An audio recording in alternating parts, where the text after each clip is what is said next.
became exponential. A normal fighter gets stronger by adding force. Cherry gets stronger by multiplying force, recovery, and control together. So every time Pitbull grows, Cherry does not become a little stronger. He becomes stronger in several dimensions at once. More chi, faster chi, better control, deeper recovery, harder impact, sharper senses, less leakage. By the later stages, his body stops feeling like a body that merely channels power. It becomes a body built to breed power under pressure. The body resonance system Pitbull grows in shadow. Cherry grows in flesh. They mirror each other. When Pitbull learns to sunder, Cherry's body learns to break rhythm. When Pitbull learns to seal, Cherry's blood learns to feed on conflict. When Pitbull learns to rush, Cherry's nerves learn to cross distance before hesitation can vote. When Pitbull opens orchard or bloom, Cherry's chi learns to rule space itself. That means Cherry's body is no longer just human in the ordinary sense. It becomes a resonance vessel. The 5 parts of Cherry's body that change: first one. His blood becomes a chi bearer. It starts storing battle pressure, truth, and commitment instead of dumping them as stress. 2. Spine. His spine becomes a coil engine. Every twist, step, and breath gains stored spring and predator time. Conversion. How quickly action, pain, discipline, and conflict became usable chi output, how violently or precisely he could release it. That was why the growth became exponential. A normal fighter gets stronger by adding force. Cherry gets stronger by multiplying force, recovery, and control together. So every time Pitbull grows, Cherry does not become a little stronger. He becomes stronger in several dimensions at once. More chi, faster chi, better control, deeper recovery, harder impact, sharper senses, less leakage. By the later stages, his body stops feeling like a body that merely channels power. It becomes a body built to breed power under pressure. The body resonance system Pitbull grows in shadow. Cherry grows in flesh. They mirror each other. When Pitbull learns to sunder, Cherry's body learns to break rhythm. When Pitbull learns to seal, Cherry's blood learns to feed on conflict. When Pitbull learns to rush, Cherry's nerves learn to cross distance before hesitation can vote. When Pitbull opens orchard or bloom, Cherry's chi learns to rule space itself. That means Cherry's body is no longer just human in the ordinary sense. It becomes a resonance vessel. The 5 parts of Cherry's body that change: first one. His blood becomes a chi bearer. It starts storing battle pressure, truth, and commitment instead of dumping them as stress. 2. Spine. His spine becomes a coil engine. Every twist, step, and breath gains stored spring and predator timing. 3. Nerves. His reactions stop being panic-based. His nerves become governed lightning. 4. Lungs. His breath begins compressing chi instead of merely calming him. Breathing becomes power generation. 5. Shadow. His shadow stops being passive. It becomes an extension of stance, hunger, and movement through Pitbull. The resonance ladder 0, 17 seeds, Bloodwake hatch Pitbull is newly born, and Cherry's body begins its first change. Cherry gains. Predator's breath. He can lower his pulse and direct chi into specific limbs on command. Pulse sight. He starts sensing fear, hesitation, lies, and weak intent as distortions in a person's rhythm. Shadow grip. His fingers, feet, and stance become unnaturally adhesive and controlled, making his movement quieter and harder to dislodge. At this stage, Cherry is not yet overwhelming. He is dangerous because he starts to notice more than other people do. This is the beginning of governed instinct. 1835 seeds, Carver frame. This is the first real body spike. Pitbull learns the law of sunder, and Cherry's body follows. Cherry gains. Sunder pulse. The first strike after stillness disrupts an enemy's rhythm, slowing their body and chi flow. Predator spine. His torso can coil and uncoil with shocking force, multiplying the power of elbows, palms, shoulders, and turning steps. Talon step. Short-range bursts of movement that cut angles instantly instead of running through them. Body changes. Tendons tighten like drawn wire. Hips and shoulders align into snap force. His first movement becomes unnervingly sharp. This is where Cherry stops looking merely disciplined and starts looking predatory. 53 seeds, Brandhart state. This is where Pitbull's hunger becomes nourishment. Pitbull learns seal, and Cherry's blood becomes a furnace. Cherry gains. Blood Seal Body, when he marks a target or commits fully to a chosen act, his strikes begin feeding him back strength, focus, and recovery. Brand Heart Circulation, pain, heat, and pressure stop draining him as quickly.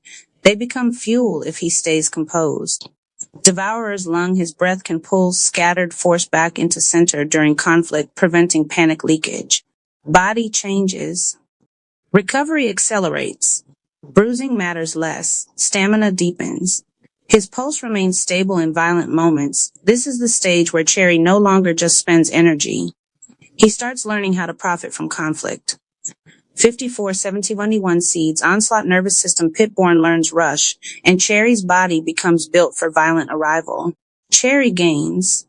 Nerves stop flinching at resistance. Legs and lower back become launch mechanisms. Shoulders and ribs can absorb impact without losing posture at this stage. Cherry becomes frightening because he stops approaching like a thinker and starts arriving like a verdict. 7289 seeds, Slaughter Gate Physique. This is the space ruling stage. Boundary sense, he can feel where a person wants to flee before they move. Bloom Body. Furnace Skeleton, Cherry compresses chi into stillness, then detonates it through his whole frame. Bloom Pulse, delayed bursts released through fists, feet, chest, or breath. Heat Sovereignty, the longer he remains composed, the more dangerous the eventual release. Body changes. His body begins to affect surrounding space. His stillness becomes threatening. His movement starts imposing rules on the room. This is where Cherry stops being just a fighter. He becomes a field event. 107 seeds, Predator Ascendant Pitborn becomes large enough to partially overlap with Cherry. Sovereign Scent, Cherry can track fear, injury, dishonesty, and weakness across distance like a bloodhound with spiritual intelligence. Body changes. His shadow becomes active in combat. Branch swapping gets faster. His combat presence begins breaking weaker opponents before contact. At this stage, Cherry does not merely wield power. He wears it. 108 seeds, Crown Spawn Pitheart Sovereign. This is the full ascension. Pitborn Crowns. Cherry forms a secondary chi core, not a new organ in a medical sense, a new power heart. It forms between sternum and lower dannan and is called the pit heart. Cherry gains. Pit heart engine, a second pulse that stores force instead of leaking it. He becomes calm at the center and catastrophic at the edges. This is not just stronger Cherry. This is Cherry become a true chamber-born predator. The 6 branches of chi in Cherry's body. Pitborn has 6 attribute branches. Cherry's body mirrors each one differently. 1 root chi, iron chamber body. This is the pressure branch. Body attributes: denser bones, immovable hips, crushing grip, lower center stability, extreme pain tolerance. Body techniques: stone lung, breath sinks chi into the legs and spine, making him nearly impossible to uproot. Burial palm strikes that feel like walls falling. Mountain Rush, a slow-looking entry that hits like a battering ram. Grave Seal, marked conflict-hardened skin, bone, and tendons. This form makes Cherry feel like consequence with weight. 2 Furnace Chi, Ember Body. This is the burst branch. Body attributes: explosive fast twitch power, heat-bearing fascia, pain to force conversion, rising damage. The longer pressure builds body techniques. Kiln Breath, breath superheats chi before release. Ash Step, every planted step leaves stored heat behind. Furnace Seal, marked targets start feeding Cherry burst output. Furnace Bloom Fist, delayed internal detonation through the strike. This form makes Cherry terrifying when stillness breaks. 3 Venom Chi, Serpent Body. This is the cleanest extension of Anonymous Snake Chi body attributes. Tendon Elasticity, unnatural precision. Constriction Strength, toxic chi in fingertips, wrists, and gaze. Execution focused calm body techniques. Fang Thread, needle-like chi entering nerves and flow points. Venom Seal, striking a marked target siphons their composure and chi.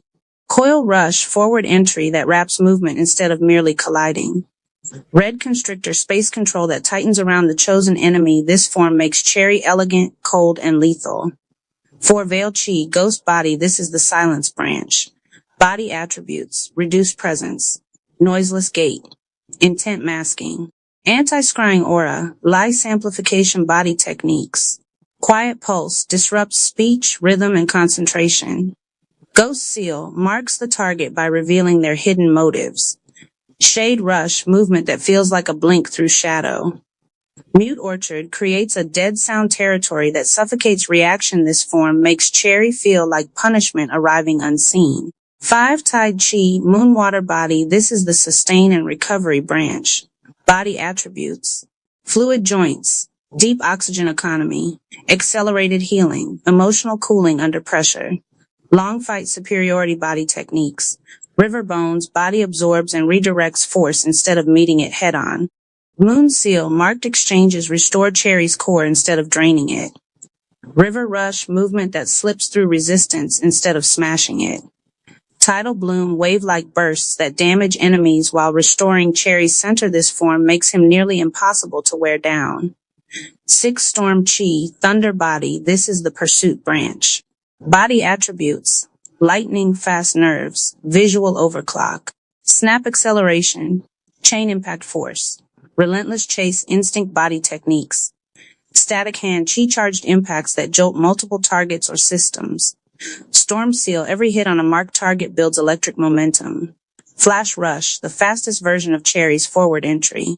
Skyhook Orchard yanks targets back into range when they try to flee. This form makes Cherry look less like a man moving and more like a strike arriving. This slots in cleanly after Chapter 4 as Cherry's next evolution. The exponential chi law of Cherry and Pitborn. Cherry's chi did not rise in a straight line after Pitborn was born. It split, then looped, then came back stronger. Every blood seed Pitborn devoured sent an echo pulse back into Cherry's body. That echo pulse did not increase one trait at a time. It increased 3 at once. Capacity, how much chi Cherry could store. Conversion, how quickly action, pain, discipline, and conflict became usable chi output. How violently or precisely he could release it. That was why the growth became exponential. A normal fighter gets stronger by adding force. Cherry gets stronger by multiplying force, recovery, and control together. So every time Pitborn grows, Cherry does not become a little stronger. He becomes stronger in several dimensions at once. More chi, faster chi, better control, deeper recovery, harder impact, sharper senses, less leakage. By the later stages, his body stops feeling like a body that merely channels power.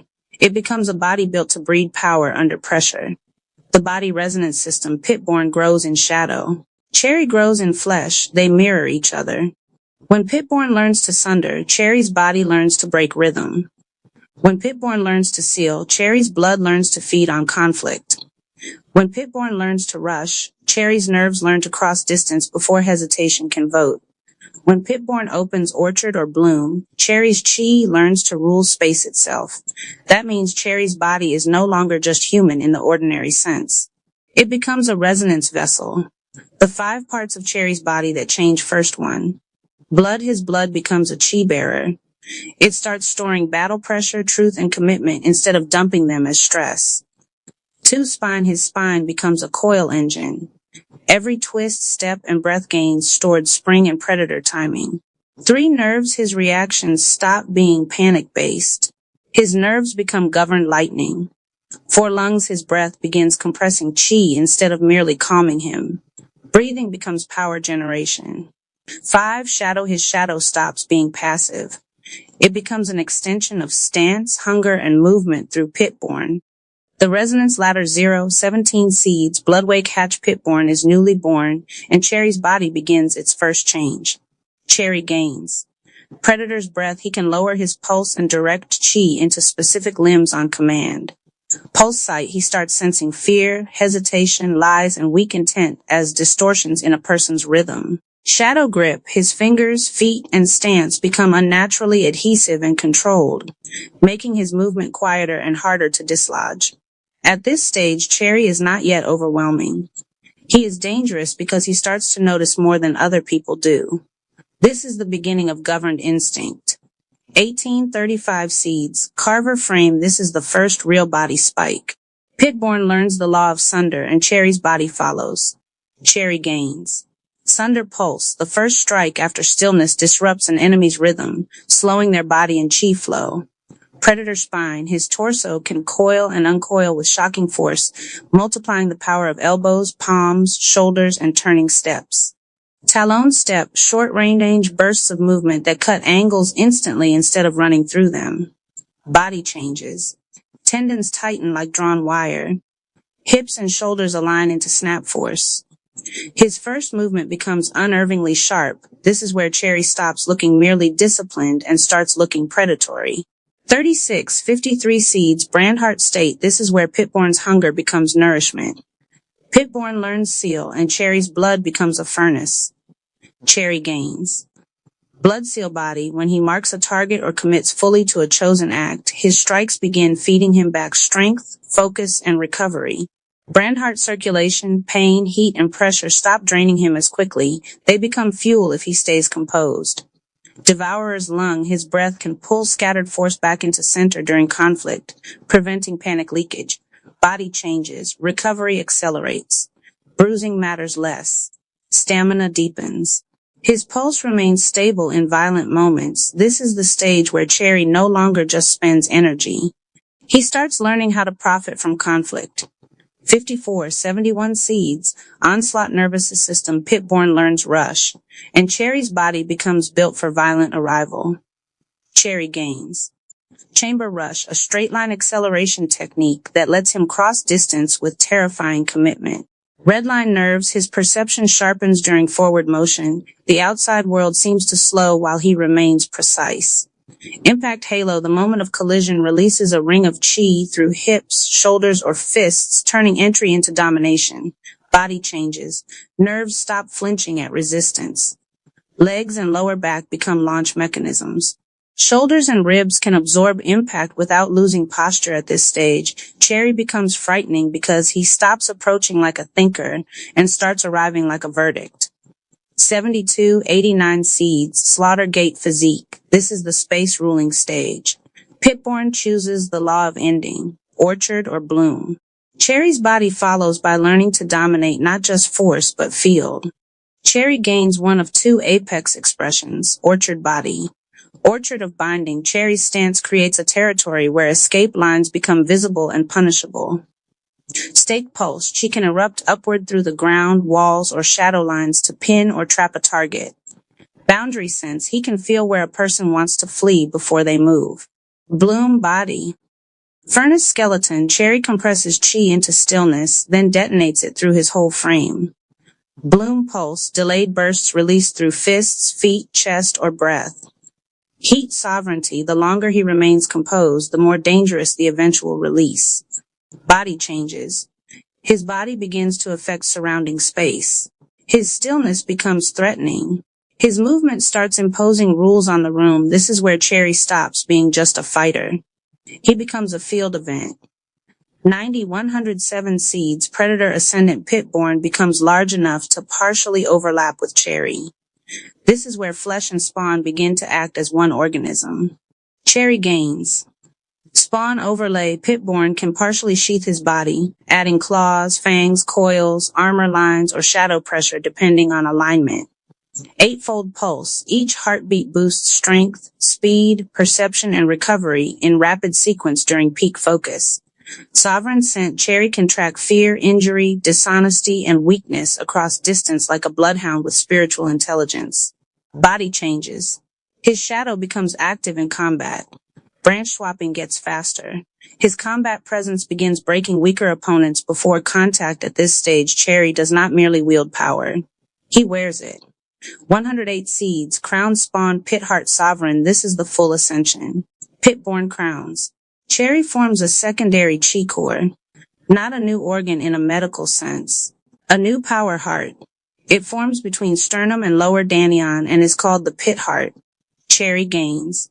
Pit heart engine, a second pulse that stores force instead of leaking it. Zero leak state. Stillness no longer wastes energy. It multiplies it. Ancestral pulse. Blood memory stabilizes him, feeding discipline through lineage instead of mood. Crowned release. Every branch reaches its sovereign form. Body changes. Strength, recovery, perception, and output lock in permanently above previous states. Setbacks no longer shrink him easily. He becomes calm at the center and catastrophic at the edges. this is not just stronger Cherry. This is Cherry become a true chamber-born predator. The 6 branches of Chi in Cherry's body. Pitborn has 6 attribute branches. Cherry's body mirrors each one differently. 1. Root Chi, iron chamber body. This is the pressure branch. Body attributes: denser bones, immovable hips, crushing grip, lower center stability, extreme pain tolerance. Body techniques: stone lung breath sinks Chi into the legs and spine, making him nearly impossible to uproot. Burial palm strikes that feel like walls falling. Mountain rush, a slow-looking entry that hits like a battering ram.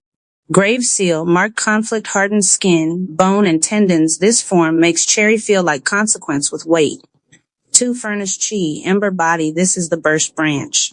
Body attributes: explosive fast twitch power, heat-bearing fascia, pain to force conversion, rising damage. The longer pressure builds. Body techniques: kiln breath superheats Chi before release. Ash step, every planted step leaves stored heat behind. Furnace seal, marked targets start feeding Cherry burst output. Furnace bloom fist, delayed internal detonation through the strike. This form makes Cherry terrifying when stillness breaks. 3. Venom Chi, serpent body. This is the cleanest extension of anonymous snake Chi. Body attributes: tendon elasticity, unnatural precision, constriction strength, toxic Chi in fingertips, wrists, and gaze, execution focused calm. Body techniques: fang thread, needle-like Chi entering nerves and flow points. Venom seal, striking a marked target siphons their composure and Chi. Coil rush, forward entry that wraps movement instead of merely colliding. Red constrictor, space control that tightens around the chosen enemy. This form makes Cherry elegant, cold, and lethal.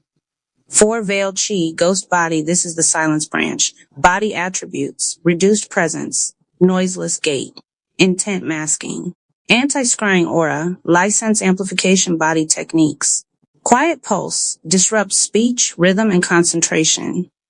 Ghost seal, marks the target by revealing their hidden motives. Shade rush, movement that feels like a blink through shadow. Mute orchard, creates a dead sound territory that suffocates reaction. This form makes Cherry feel like punishment arriving unseen. 5. Tide Chi, moonwater body. This is the sustain and recovery branch. Body attributes: fluid joints, deep oxygen economy, accelerated healing, emotional cooling under pressure, long fight superiority. Body techniques: river bones, body absorbs and redirects force instead of meeting it head on. Moon seal, marked exchanges restore Cherry's core instead of draining it. River rush, movement that slips through resistance instead of smashing it. Tidal bloom, wave-like bursts that damage enemies while restoring Cherry's center. This form makes him nearly impossible to wear down. 6. Storm Chi, thunder body. This is the pursuit branch. Body attributes: lightning fast nerves, visual overclock, snap acceleration, chain impact force, relentless chase instinct. Body techniques: static hand, Chi charged impacts that jolt multiple targets or systems. Storm seal, every hit on a marked target builds electric momentum. Flash rush, the fastest version of Cherry's forward entry. Skyhook orchard, yanks targets back into range when they try to flee. This form makes Cherry look less like a man moving and more like a strike arriving. Why Cherry's growth feels exponential. The reason this gets monstrous fast is simple. Each new stage does not replace the old one. It amplifies it. So by late stages, Cherry is stacking. Better breath, better recovery, faster perception, harder entries, greater space control, less fear leakage, and a living spawn that mirrors every gain. That means a late-stage Cherry is not just 10 times stronger than early Cherry. He is stronger in too many categories at once for the comparison to stay clean. His body becomes harder to wound, faster to recover, quicker to decide, calmer under pressure, more dangerous in stillness, more explosive in movement, more oppressive in presence. That is what makes him feel like he has reached new heights. Not raw strength alone, compounded sovereignty. Story-ready paragraph to paste in Cherry discovered quickly that Pitborn did not grow alone. Every blood seed the spawn devoured sent an echo pulse back through his own body. and the echo pulse multiplied him in 3 directions at once. How much chi he could hold, how fast he could turn pressure into power, and how violently or precisely he could release it. So his rise was never linear. When Pitborn learned to sunder, Cherry's pulse learned to fracture rhythm. When Pitborn learned to seal, Cherry's blood learned to feed on conflict. When Pitborn learned to rush, his nerves learned to cross distance before hesitation could speak. By the time Pitborn opened Orchard or Bloom, even the space around Cherry had begun to obey. A strong next move is Chapter 5, where Cherry first uses one branch in a real confrontation and realizes the body upgrades faster from lived consequence than from meditation alone. Chapter 5, Echo Pulse, and the first boundary. When the first blood seed settled in Pitborn, Cherry stopped waking like an ordinary man. He still opened his eyes in the same room, same ceiling, same quiet, same gray seam of morning at the edge of the curtains, but his body no longer rose out of sleep empty. Something was there before thought, not adrenaline, not dread, not the usual list of obligations waiting in the next room. Pressure. A low, steady undercurrent moving through his blood as if another rhythm had taken up residence beneath the first and was teaching his body how to listen differently. Cherry lay still and tested it. Inhale. The lungs opened farther than they should have at rest. Exhale. The breath sank lower and stayed lower, settling behind the navel instead of breaking apart in the chest. He touched the pulse in his wrist. 1 beat. Then, almost too faint to trust, a second answering pressure. Not a separate heartbeat exactly, but a return. As if the body had learned overnight that what it sent outward might now come back altered. Cherry sat up slowly. The room sharpened around him. He could hear the hum inside the walls more distinctly. The old elevator cable somewhere in the building. Water moving in pipes 3 apartments over. A shoe scraping concrete in the hallway outside, and beneath that, the emotional weather of the person making the sound, tired, irritated, late. Cherry went still. That was new. Not hearing more. Knowing more from what he heard. He stood, crossed the apartment barefoot, and entered the chamber. Pitborn was already awake. The little hound-shaped shadow sat beside the mat as if it had been expecting him, eyes lit from within by that same ember red that had taken root in Cherry's blood the day before. Not larger by much. Not enough that a stranger would have noticed, but denser. Less flicker in the ribs. More decision in the body. Cherry closed the door and stepped into the center of the room. The 6 decks held their places in silence. So did the turned clock. So did the journal, still open to the line where blood had first become entry. Pitborn rose when Cherry approached. The creature circled once through his shadow and stopped at his heels. Cherry breathed in. Immediately the room answered. The floor felt closer to his weight, as if he could put more of himself into it without collapsing down. His spine unwound and recoiled with a live, stored tension he had not had 3 days ago. The little muscles in the hands and forearms woke fully before he asked them to. Even the scar-thin cut on his thumb, already sealing, held a faint heat at the edge like a memory that had decided to remain useful. He crouched and looked at Pitborn. "So you weren't lying," he murmured. Pitborn's bright eyes gave nothing away. Cherry smiled once and sat at the low table. He opened the journal to a fresh page and wrote the first true update since the spawn had been born. The spawn does not grow alone. He paused. The next sentence came faster. Every blood seed Pitborn devours returns through me. Still too vague. Cherry crossed it out. He closed his eyes and felt for the law directly. What had changed since yesterday? Not one thing. 3. More room inside the body to hold force. Faster conversion of pressure into usable power. Cleaner release once that power had gathered. He opened his eyes and wrote again, more carefully this time. Every blood seed returns in 3 directions: capacity, conversion, output. That felt truer. He continued. Capacity, how much chi the body can hold without leaking. Conversion, how quickly fear, pain, discipline, and conflict become force. Output, how precisely or violently that force can be released. Cherry stopped and sat back. There it was, the update. What unsettled him was not that the law made sense. The chamber had been teaching him nothing but structure for days now. What unsettled him was how fast the implications arrived. If Pitborn grew, Cherry would not simply get stronger. He would get wider inside, faster in change, sharper in consequence. And if each echo pulse widened the vessel that received the next one, then nothing returned at the same size it left. That was the real law, not increase. Compounding. Cherry touched the pulse in his wrist again. One beat, then the answering pressure. Not imagination, echo. He wrote the word beneath the rest, echo pulse. Pitborn gave a small sound from the floor, approval or hunger, Cherry couldn't tell. Probably both, Cherry said. He rose and began testing what had changed. First the breath. He inhaled, sank the air behind the navel, and let his weight drop without losing height. The legs answered immediately. Not larger, not heavier, more reliable. The ankles and knees stopped negotiating with gravity and simply took instruction. Root. He exhaled and turned through the hips. The spine uncoiled so quickly he nearly over-rotated.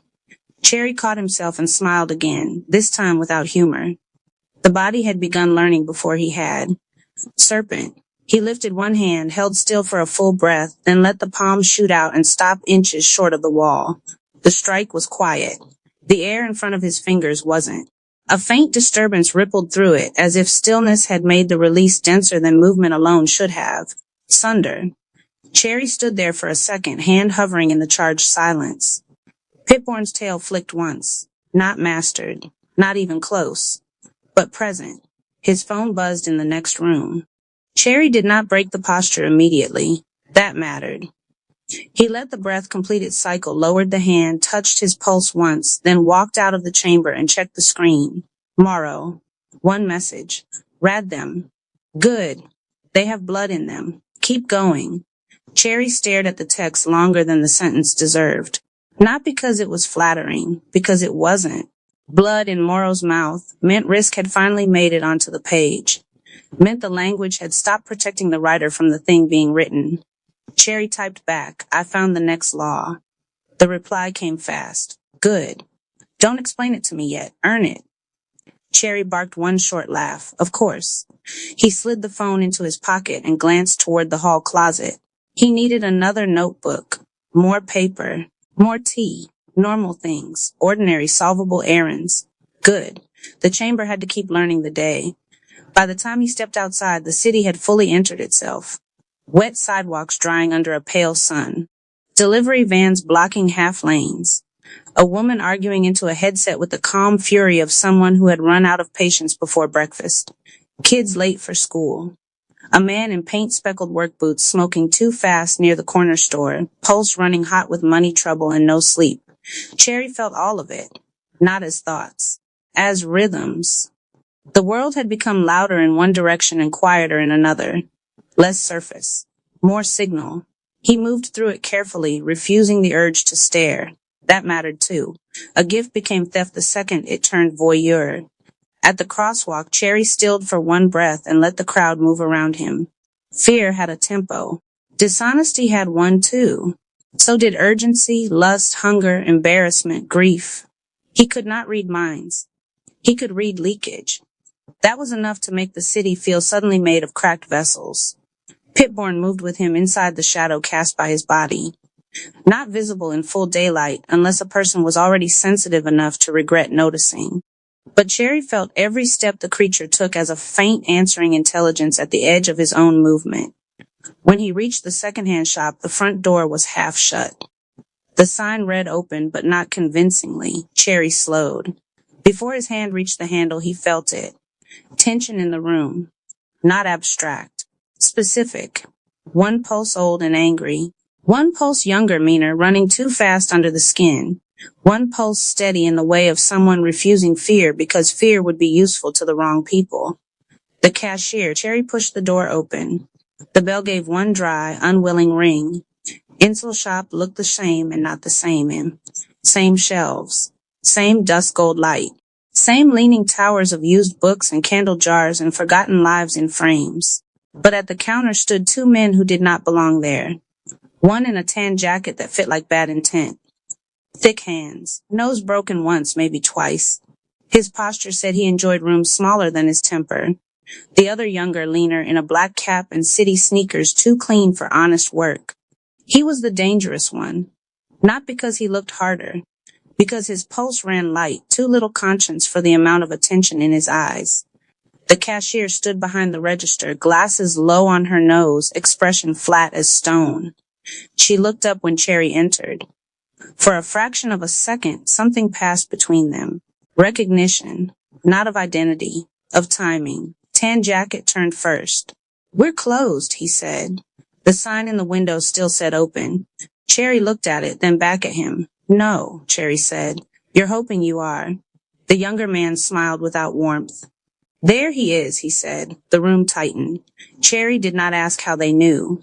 The answer was already present in the room. The crate under the table. The 6 decks.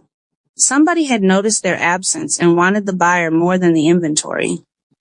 Tan Jacket took one slow step toward Cherry. "You bought some things from here," he said. Cherry let his bag settle against his hip and did not move farther into the room. "I buy a lot of things," he said. "Don't do that," said the younger man. "Do what? Talk like you don't know what we mean." The cashier said, without looking at either of them, "I told you already. I don't keep customer information." Tan Jacket ignored her. "We're trying to be respectful." Cherry almost smiled. There it was. The lie, thin, rehearsed, smelling faintly of borrowed authority. Pitborn stirred at his heels. Cherry felt the first true test of the portable chamber arrive in full. Not on the mat. Not in theory. Here, a room with too many breakable things. An old woman holding her line behind the counter. 2 men who had mistaken intimidation for jurisdiction. 3 breaths, Cherry told himself. He took them. On the first, the jaw loosened. On the second, the breath sank. On the third, he named the leak. Not fear. Useful if governed. Tan Jacket mistook the stillness for hesitation. He stepped in and reached for Cherry's shoulder. Cherry did not step back. He let the hand come. Then he moved. The strike was almost nothing to watch. A short turn through the hips, palm cutting inward under the man's reaching arm. 2 fingers brushing the tendon at the wrist, then the heel of the hand landing square in the sternum with a sound no louder than a book being closed. But the effect was wrong. Tan Jacket's body lost its rhythm instantly. Not pain first, rhythm. His next step forgot how to complete itself. The shoulder he had meant to drive forward stalled. The knee on the same side buckled half an inch out of sequence. Confusion hit his face before hurt did. Cherry felt it too. The stillness before the strike had condensed something. The release had not merely landed. It had interrupted. Sunder. Pitborn flashed through the man's shadow and snapped once at his ankle. No wound. No torn flesh. Just a dark red distortion that traveled up the leg like a bad signal through old wiring. Tan Jacket stumbled sideways into a shelf of cookbooks and swore. The younger man moved fast. Too fast for an ordinary distraction to hold him. He came in from the left with a folding knife already open, low, and practical, the kind used by people who preferred explanation after damage. Cherry saw the line of attack before the shoulder finished forming it. Echo pulse, capacity, conversion, output. The body had more room to stay calm. The calm became speed. The speed became angle. Cherry slipped inside the knife hand. His left wrist caught the attacker's forearm. His right hand darted forward, not striking hard but exactly, 2 knuckles driving into the live nerve just above the wrist crease. The knife clattered to the floor. The younger man hissed and tried to recover with his offhand, elbow angling for Cherry's ribs. It landed, hard enough to matter. For 1 clean second, pain bloomed. Then something impossible happened. It did not drain him. It converted. A blood seed dropped through Cherry's shadow and into Pitborn's waiting mouth. The creature swallowed. The return hit instantly. His ribs stopped screaming and started informing. The pain flattened into heat. The heat folded into the breath, and the breath drove straight down behind the navel like fuel entering a furnace built lower than his old body had known how to build one. Cherry's eyes widened a fraction. Not because he was hurt, because he was learning. The spawn did not grow alone. Every fed act returned sharpened. The younger man tried to wrench free. Cherry's hand tightened. Not brute strength. Alignment. His spine coiled. The shoulder dropped. The hips turned. The other man's balance vanished without understanding why. Cherry sent him down across the edge of a low table in a controlled spill of limbs and splintering cheap wood. Not theatrical, efficient. Tan Jacket recovered enough to charge. This time Cherry saw the whole thing before it happened. The bad knee compensating. The right shoulder loading too early. The old habit of leading with size because size had solved enough problems to become personality. Cherry stood absolutely still. Tan Jacket crossed the distance. For one impossible second, the room slowed around the line of his arrival. Cherry stepped in, not away. The movement was short enough to be rude. Shoulder met chest. Hip drove through thigh.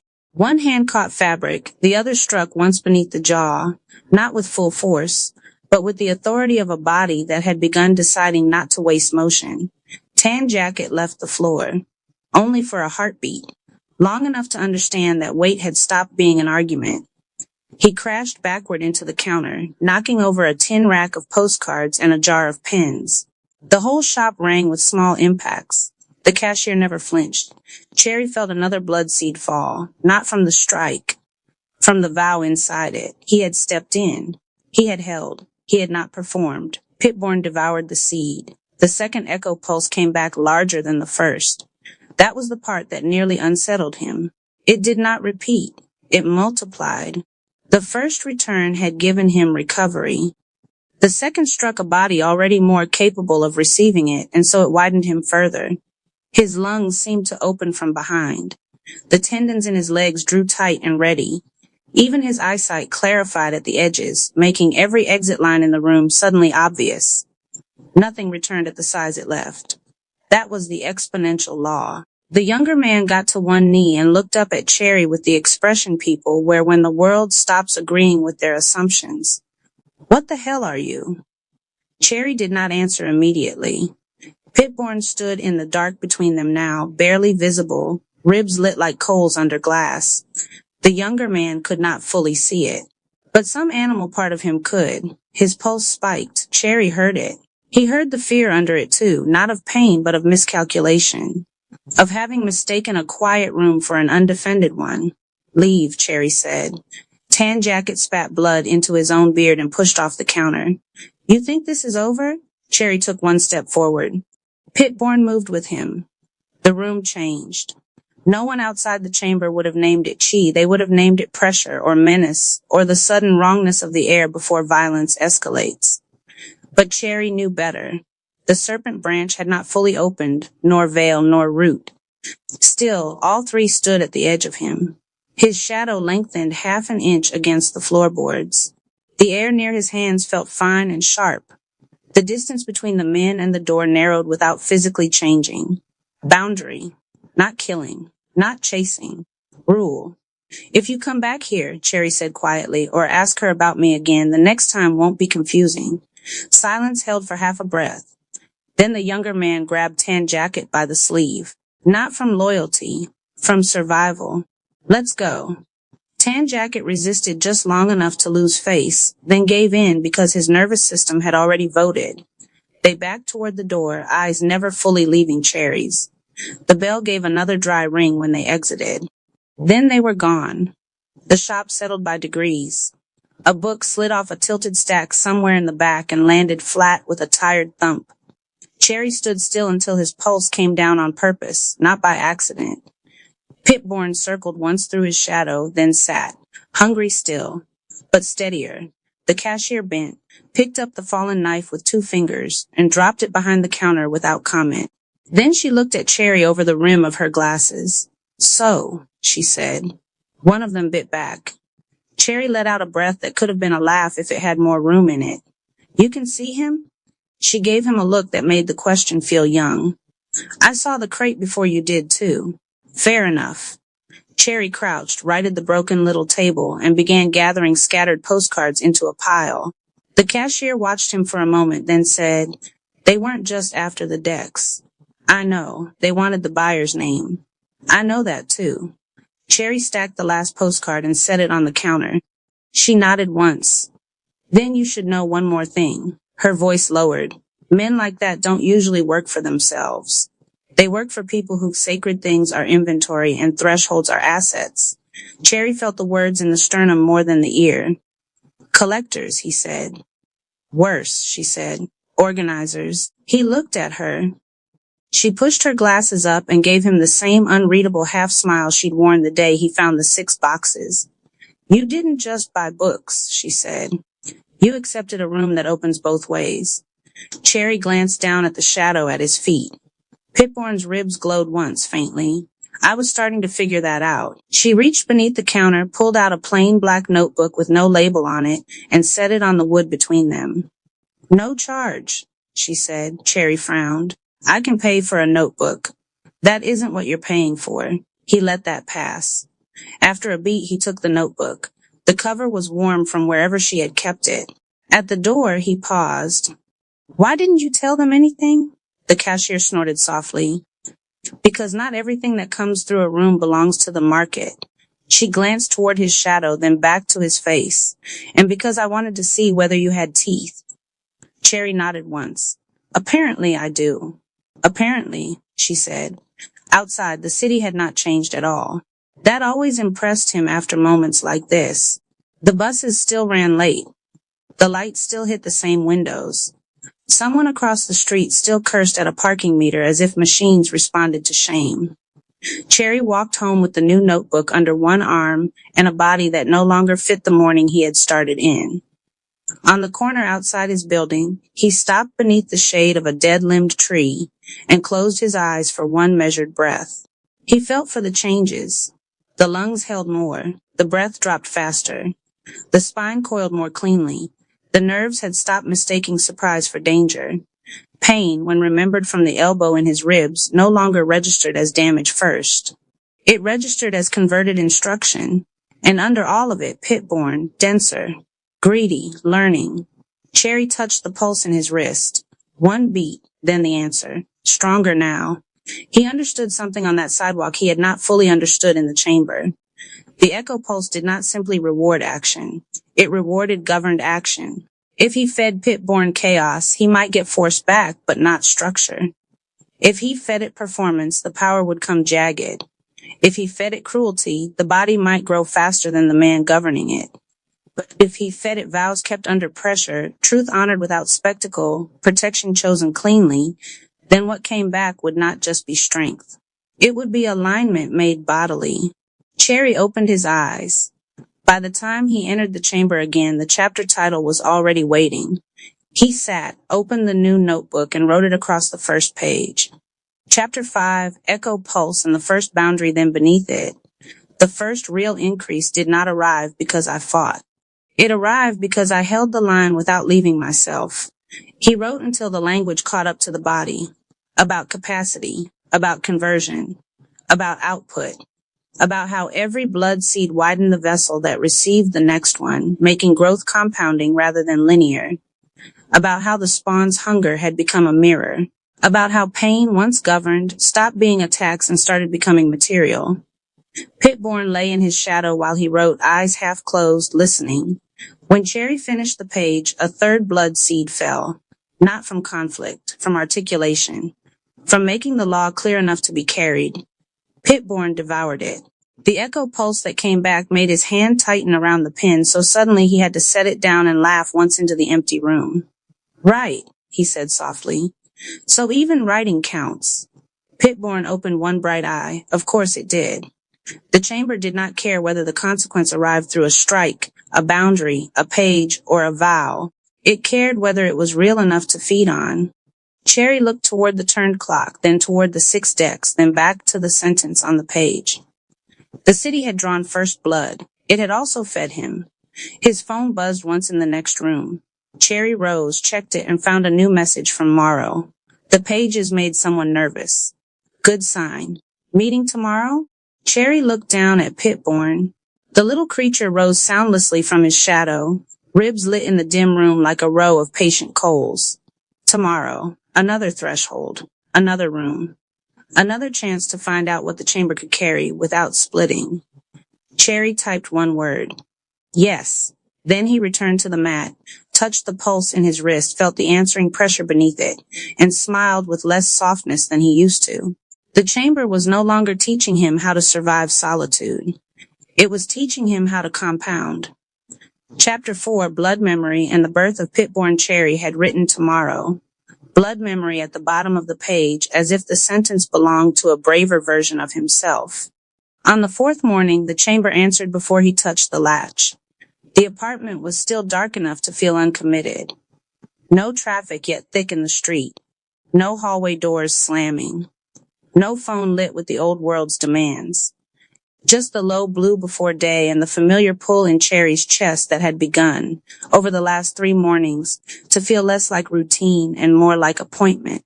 He entered barefoot, closed the door behind him, and stood in the center of the room. The chamber held. Mat-centered. Low table waiting. Turned clock blind to the hour. Journal open where he had left it. The 6 decks in their stations like a council that did not need to introduce itself anymore. World shamans before him. Spirit animals at the left. What's the T at the right? Angel number above. Messages from the universe near the foot of the mat. Messages of cosmic at his back. Cherry touched his pulse, steady. Too steady almost. Like a room before weather. He sat, opened the journal to yesterday's final page, and looked at the line again.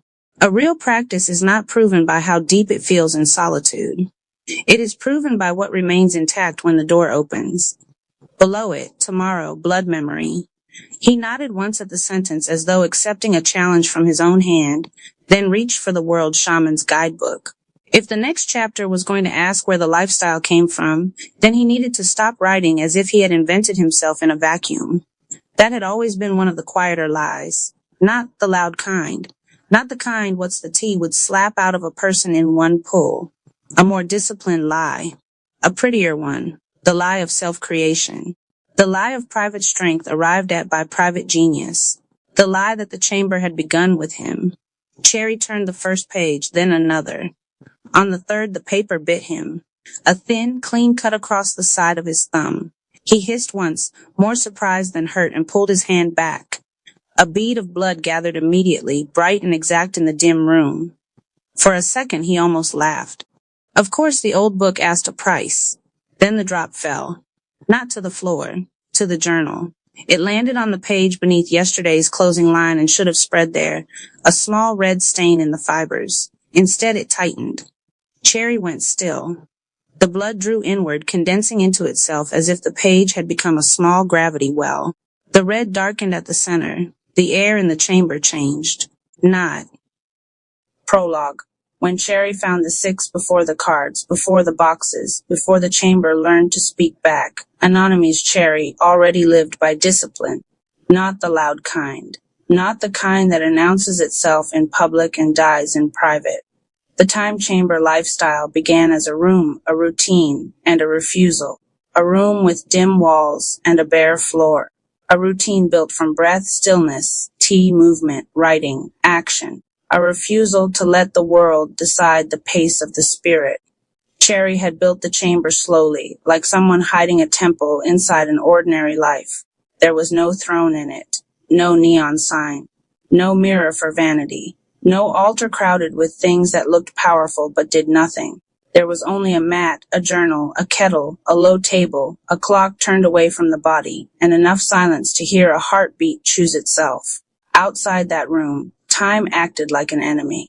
Inside it, time could be bent. That was the whole philosophy. 1 hour inside the chamber had to become more real than 6 hours outside it. A single deliberate act had to outweigh a day of reaction. Breath had to come before opinion. Posture before panic. Movement before performance. Truth before mood. Cherry called it a lifestyle because it could not stay in the room. If it stayed in the room, it was decoration. The chamber had to follow into speech, money, hunger, conflict, sleep, love, and work.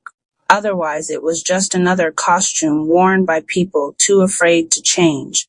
So Cherry trained. Pulse first, breath second, body third, mind fourth, action last. On certain mornings, Cherry practiced the hidden coil, the serpent method of gathering force without spilling it. Feet rooted. Jaw loose, spine rolling like a quiet wave, breath descending from forehead to throat, from throat to heart, from heart to belly. The point was not to become dramatic. The point was to stop leaking. Anonymous Snake Cherry wrote once in the journal, is not about striking. It is about becoming impossible to scatter. That sentence stayed, but even the chamber, in all its severity, had a missing wall. Cherry could train in silence, but sometimes silence did not answer. Cherry could hold stillness, but stillness did not always explain what the day was asking for. Some mornings the body was ready, the tea was hot, the notebook open, the breath low, and yet the path ahead still felt blurred, like a window breathing fog from both sides. That was the state Cherry was in the day the 6 boxes appeared. It was late afternoon, rain beginning without warning, the kind that darkens the street before anyone admits the weather has changed. Cherry had stepped into a cramped second-hand shop to avoid getting soaked. The place smelled like dust, cedar, paper, and old cloth, like forgotten things that had survived because nobody had decided what to do with them. There were shelves leaning under the weight of cookbooks, cracked hardcovers, old astrology manuals, out-of-season planners, candle jars, half-burned incense, and photographs of strangers whose names had come loose from memory. Cherry wasn't looking for anything sacred. Just shelter, maybe tea, maybe a small blank notebook if the price was right. A few minutes in, Cherry turned a corner too sharply, caught a boot against a low wooden crate tucked beneath a display table, and stumbled. The crate tipped. Its contents slid out across the floor in a dark, soft scatter. Cherry crouched instinctively to gather them, and that was when the room changed. The first box was deep blue-black, almost night-colored, and on it a woman with dark hair touched her forehead as though opening a hidden eye. Light glowed at the brow. Light glowed again at the chest. Above and below her were words that seemed less like a title than an announcement. World Shaman's Oracle. Cherry held it a second too long. The second box carried a wolf's face emerging from shadow and leaves, eyes fixed, patient, almost too alive for cardboard. Spirit animals. Journey into the wild. The third was pale minimal, almost innocent if not for the way it stared back with perfect bluntness. What's the tea? A teapot. A cup, a question that sounded simple and dangerous at the same time. Beneath the others were 3 smaller decks, each with a different pressure in the hand. The black-green one with the translucent winged figure, angel number oracle cards. The purple one with the glowing edge of a planet and tiny figures beneath an impossible sky, messages from the universe oracle cards. And the last dark and star-stormed, a hooded figure seated beneath cosmic fire, messages of cosmic oracle cards. Cherry knelt there in the thin stripe of shop light, rain tapping the window, boxes spread over the floor like 6 doors no one had meant to open at once. They did not feel random. That was the first unsettling thing. The second was that each box seemed to answer a lack Cherry had never fully named. World shamans felt like witness, old medicine, older than trend, older than self-improvement, older than the need to be seen changing. Spirit animals felt like body memory, instinct, tracking, muscle, timing, movement without self-betrayal. What's the tea felt like the blade, no smoke, no halo, just the hot truth poured plain enough to burn. Angel number felt like rhythm, pattern, recurrence, the mathematics of being nudged by something beyond mood. Messages from the universe felt like reassurance without softness, like being corrected by a sky that loved precision. Messages of cosmic felt like scale, the reminder that the self was both tiny and capable of carrying something vast. Cherry stacked them carefully. An elderly cashier at the front looked up over a pair of thin glasses and gave a slow smile that didn't quite reach sentimentality. Funny, she said. Those sat there for months. Nobody touched them. Cherry glanced down at the boxes in both hands. They were under the table, Cherry said. The cashier shrugged as if that changed nothing. Still found you. Cherry bought all 6. By the time Cherry got home, the rain had deepened into evening. The apartment was quiet. The chamber door stood half open down the hall, its darkness waiting in the same way it always waited, without pressure, without persuasion, like a place that would never chase, but would always receive. Cherry carried the boxes in one at a time, set the kettle on, wiped the low table clean, turned the clock fully toward the wall. then stood in the center of the room and looked at the chamber as if seeing its unfinished blueprint for the first time. The time chamber lifestyle had always been about compression, less distraction, more presence, less drift, more choice. But now Cherry understood that the chamber could become more than a forge. It could become a map. Cherry placed World Shaman's oracle directly ahead of the mat where the eyes naturally fell. That would be the witness position, the medicine seat, the place of elder sight. Spirit animals went to the left, near heart level. That would be the instinct gate, the body law, the moving intelligence. What's the T went to the right. Truth belonged beside action, not above it. Angel number was set on the shelf just above eye level, where it could look down into the room like a pattern waiting to be noticed. Messages from the universe was placed near the foot of the mat, at the horizon line of the body, where guidance could arrive like a letter placed beneath a door. Messages of cosmic was set behind the mat, at Cherry's back, where the unseen and the immense could keep their pressure without turning the whole ritual into spectacle. Then Cherry stepped back. For a moment nothing happened, just tea warming, rain falling, the tiny sounds of a home being itself. Then the room changed the way a room changes when purpose enters it. Not brighter, not haunted, organized. Cherry felt it in the sternum first, a click like a lock deciding to trust a key. The chamber was no longer only a place to strip away noise. It had become a six-walled method of receiving, embodying, discerning, timing, listening, and enduring. The lifestyle had found its mythology. The training had found its witnesses. Cherry sat cross-legged on the mat and opened the journal. On a fresh page, Cherry wrote, Time chamber, expanded form shaman for root, animal for motion, T for truth, number for timing, universe for message, cosmic for scale. Cherry stared at the lines, then added one more beneath them. The chamber is no longer a room. It is a council. The tea was ready. Cherry poured it into a plain cup and let the steam rise between body and boxes. In the old days, that would have been the start. Tea, breath, training, task. Now there was a threshold to cross first. Cherry touched the pulse at the wrist. Slow, present, not calm exactly, more like gathered. Then Cherry spoke aloud to the room for the first time in weeks. I built this chamber to protect my time, Cherry said softly. Now let it teach me what time is for. Something in that sentence landed. Not in the air, in the body. Cherry closed the eyes and felt the old serpent practice stir beneath the ribs, not striking, not threatening, only coiling deeper, as if recognizing that the chamber finally had the right architecture to hold it. The hidden force no longer had to live in a blank room. It had walls now, direction now, sky now. When Cherry opened the eyes again, the 6 boxes seemed less like objects and more like sealed chapters waiting to be entered, not read. Entered. That night no cards were pulled. That was the first discipline of the new era. Cherry did not rush the meeting just because the door had opened. Instead, Cherry sat in the center of the 6 and listened to the rain until it sounded like pages turning somewhere inside the walls. Then Cherry drank the tea, finished the breath work, and wrote a final line before closing the journal. Tomorrow, the chamber begins speaking. Outside, the city kept wasting its hours. Inside, anonymous Cherry had found the books that would turn the time chamber lifestyle into a living saga.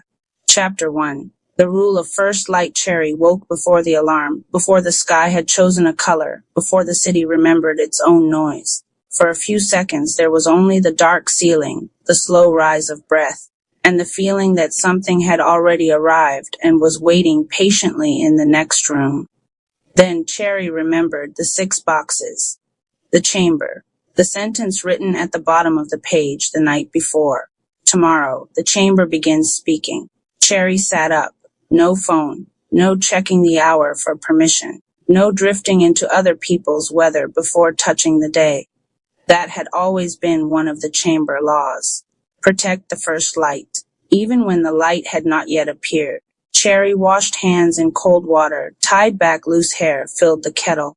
and moved barefoot through the apartment with the care of someone entering a place that could hear intention before sound. Outside, the rain had passed. The windows held that strange after-dark clarity that comes when the world has been rinsed but not forgiven. The chamber door was still half open. Inside, the room waited exactly as Cherry had left it. Mat-centered, low table clean, journal closed, clock turned to the wall. The 6 decks placed like stations in a private cosmology. World shamans ahead, spirit animals to the left. What's the T to the right? Angel number above. Messages from the universe at the horizon of the mat. Messages of cosmic behind, like a pressure too large to fit in front. Cherry stepped into the center and stopped. There it was again, that click in the sternum, quiet but unmistakable, as if the body itself recognized an architecture the mind had only started to understand. Before the chamber had become a council, it had been a forge. Now it was both.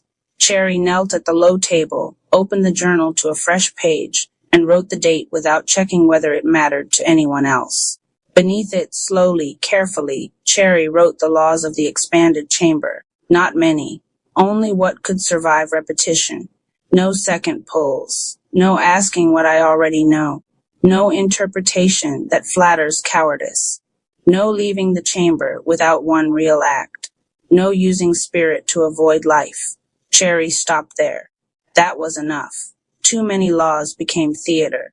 Too few became mood. The kettle clicked softly in the next room. Cherry let it wait. This first part had to happen without comfort in the hand. Standing again, Cherry placed 2 fingers at the wrist. The pulse was steady, but not gentle. It carried anticipation the way a bow carries an arrow before the release, drawn, quiet, refusing waste. Cherry closed the eyes. Inhale to the brow. Exhale to the throat. Inhale to the chest. Exhale to the belly. Again. The old serpent method uncoiled in the body almost immediately, not dramatic, not mystical, simply precise. The breath descended. The jaw loosened. The spine felt less like a column and more like a listening instrument. By the 7th breath, Cherry could feel the room settle around the body, rather than the body straining to occupy the room. Only then did Cherry sit on the mat and reach for the first deck. World Shaman's oracle felt heavier than cardboard should feel. Not physically, in principle. Cherry held the box with both hands for a moment before opening it, as if greeting a person too old to rush. The cards slid free with a soft, clean sound. The guidebook lay beneath them like a second pulse. Cherry did not open the booklet first. This morning was not for study. It was for meeting. The cards moved slowly in Cherry's hands, not shuffled for randomness exactly, but turned, mixed, breathed into until they stopped feeling like arranged objects and started feeling like a language, looking for where to land. Then one card loosened at the edge and slipped down into Cherry's lap face up. Cherry looked, an elder, not young, not ornamental, not softened for comfort. A face marked by weather and ceremony. A gaze that did not invite belief so much as demand honesty. Around the figure were signs of land and element, smoke or mist, the edge of gold, a shape that could have been flame or dawn, depending on who was looking. Cherry did not need the title first. The message hit before the name could. Remember who stands behind you when you enter sacred work. The room changed, not visually, in posture. Cherry's back straightened as if a line of unseen hands had settled there, not pushing, simply present. Suddenly, the chamber felt less like a private invention and more like a room being joined by others. The women in Cherry's family, who had held everything together without the courtesy of applause. The dead who had survived in practical ways, not poetic ones. The unnamed ones in every bloodline and neighborhood who had built small sanctuaries out of kitchens, stoops, notebooks, prayer, recipes, work, silence, warning, and refusal. Cherry lowered the forehead to the mat, not in worship, in acknowledgement. I am not self-made, Cherry said into the woven fibers. The words sounded plain, good. Plain words held better. When Cherry sat back up, the chamber no longer felt empty. It felt witnessed. That was enough for the first deck. Cherry placed the shaman card at the front edge of the mat and reached left. Spirit animals. The wolf on the box had looked patient in the shop. Here, in the dim early light of the chamber, patience felt like a harder thing, not the absence of urgency, but its mastery. Cherry opened the deck and shuffled standing this time. That felt right. Movement belonged to this one.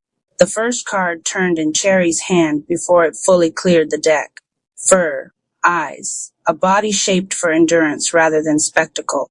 Not charging, not fleeing, tracking. Cherry exhaled once through the nose. Of course. The message came with the image, lean and exact. Stop circling your own life. Track it. Cherry had the strange and immediate feeling of being found out.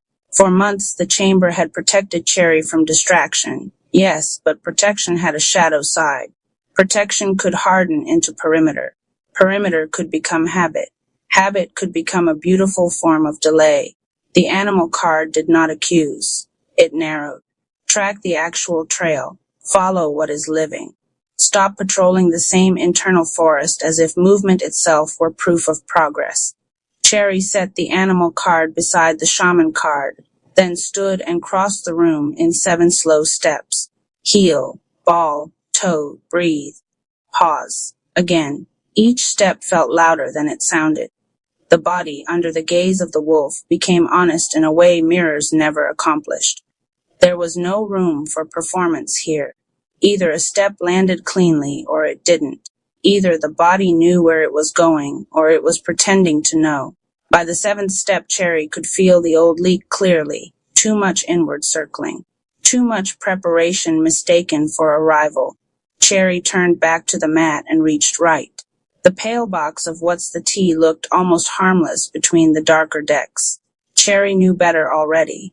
The cards were lighter, quicker in the hands, almost eager. The first one that came up had only a few words on it, and Cherry felt the heat in the chest before fully reading them. Not because the card was cruel, because it was accurate. It said, in its own sharp little way, what the chamber had been building toward for months. You've been hiding behind preparation. Cherry stared. The sentence did not physically exist on the card in that exact form, but it existed in the meaning so cleanly it may as well have been printed there. Not unprepared, not lazy, not unserious. Hiding behind preparation. A more respectable form of fear. Cherry almost laughed, which would have been easier than letting the truth land. Instead, Cherry let it land. The chamber lifestyle had made Cherry stronger, yes, more deliberate, less available to nonsense, more able to hear the body under the static. But strength had become a place to stay. Discipline had become a place to postpone exposure. The chamber had not failed. It had simply matured to the point where it could no longer be used as a shelter from beginning. Cherry placed the tea card down with more care than the first 2. The chamber was speaking now, and it was not speaking for comfort. Good. Comfort had never been the point. Cherry looked up toward the shelf and reached for the black-green box. Angel number oracle cards. These shuffled differently, with a crispness that made Cherry think of doors and thresholds and elevator numbers glowing in dark hallways. When the card came, the repeating digits struck before meaning did. Order, echo, recurrence, pattern speaking through multiplication. Cherry felt a chill move lightly across the shoulders. The stove clock in the kitchen, glimpsed on the way in, had flashed the same repeating structure. Cherry hadn't wanted to make too much of it. Now the deck answered with the same architecture. Not coincidence exactly. Not miracle either. Instruction. Foundation is already under you. Stop waiting for the perfect sign to begin. Cherry smiled then, but without softness. This was how the chamber preferred to bless, by removing excuses. The number card was set above the others, like a hinge. Then came the purple deck. Messages from the universe felt warmer in the hands than the others, which was ridiculous, but true. Cherry opened it, and the first card arrived almost without shuffling, as if it had been waiting near the top with practiced restraint. The message was not sentimental. That relieved Cherry immediately. No syrup, no false halo, Just a line that landed in the body like a hand at the center of the back. You do not need more permission than the work itself. Cherry read it twice. Somewhere in the apartment, the kettle clicked a second time, impatient now. Still Cherry did not move. The words had gone beyond thought and into structure. Something in them locked with the T card and the number card and made a shape. No more hiding behind preparation. No more waiting for a cleaner omen. No more asking the sky to approve what the spine had already agreed to. Only one deck remained. Cherry reached behind without turning first, fingers finding the dark box by touch. Messages of cosmic. This one came cold. Not literally. Vastly. The card Cherry drew from it was all darkness edged in impossible color, like the inside of a storm that had learned how to think. There was no comfort in the image, but there was scale. The kind that made private fear feel both ridiculous and understandable at once. Cherry sat very still. The message did not come as a sentence at first. It came as perspective. The chamber is small. The work is not. Then the sentence formed. If you can hold stillness in a room, learn to hold it in destiny. Cherry let out a breath that seemed to start behind the ribs. There it was. Not a reading. A command structure. 6 decks, 6 corrections, 6 walls of the chamber now speaking in one voice. Root, track, tell the truth, read the pattern, take the message, endure the scale. Cherry looked at the 6 cards arranged before the mat and felt something rare and hard settle into place. Not certainty. Certainty was brittle. This was alignment, a different substance entirely. Cherry finally rose, went to the kitchen, poured tea into the plain white cup, and carried it back carefully with both hands. Steam lifted between body and cards, turning the room briefly into something temple-like before the thought could become self-important. Cherry set the cup down, returned to the mat, and began the first integrated form. Forehead to floor for the unseen ones. 7 tracked steps for the animal. 3 hissed exhales for the truth, for measured breaths under the number. 1 upright pause beneath the universe's instruction. 9 heartbeats of stillness under the cosmic sentence. By the end of it, the chamber felt less like a room than a sealed hour cut out of ordinary time and sharpened into purpose. Cherry sat with tea and journal. This was where the old routine would once have ended. Insight gathered, body steadied, perhaps a page of notes, perhaps a line to remember. Not anymore. The law was clear. No leaving the chamber without one real act. Cherry uncapped the pen. For a moment the page stayed white. Not because there was nothing to say, because the body recognized the threshold for what it was. Once this next thing was written, the chamber would no longer be a place Cherry visited for maintenance. It would become a place that demanded consequence. Cherry wrote anyway, not a reflection, not a summary, a beginning. This chamber was built to rescue time from waste. Then it taught me that time is not what must be rescued. Attention is, truth is, action is. Cherry stopped and looked at the lines. The T card burned quietly at the edge of vision, hiding behind preparation. Not anymore. Cherry turned the page and wrote a title across the next one in slow, unornamented letters. The Time Chamber Lifestyle below it. Book 1. The hidden coil the room went so still Cherry could hear the tea cooling. That was the act. Not planning the book. Beginning it. Not training for the life. Entering it. Cherry closed the journal, placed one hand over the lower belly, the other over the sternum, and touched the pulse one last time. Steadier now. Not calmer, committed. Outside the chamber, somewhere in the apartment, the phone began to vibrate across a hard surface, once, then again, then a third time, persistent enough to belong to the old world. Cherry listened to it without moving. Then, for the first time in a long time, smiled. Wait, Cherry said softly to whatever was calling.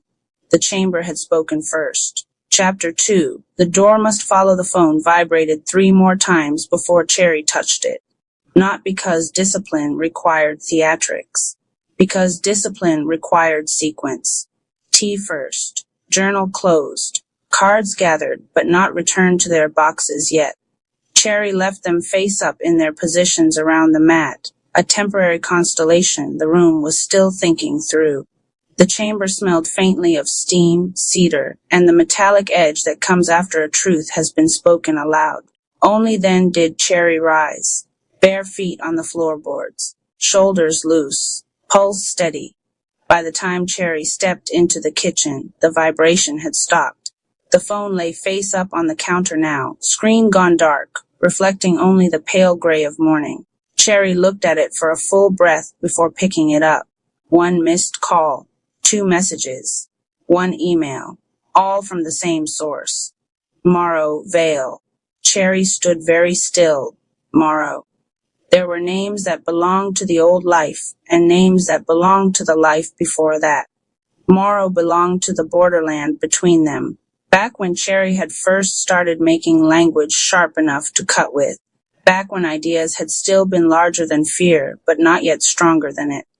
Morrow had been the only person who ever saw the early notebooks and didn't mistake them for private therapy or pretty fragments.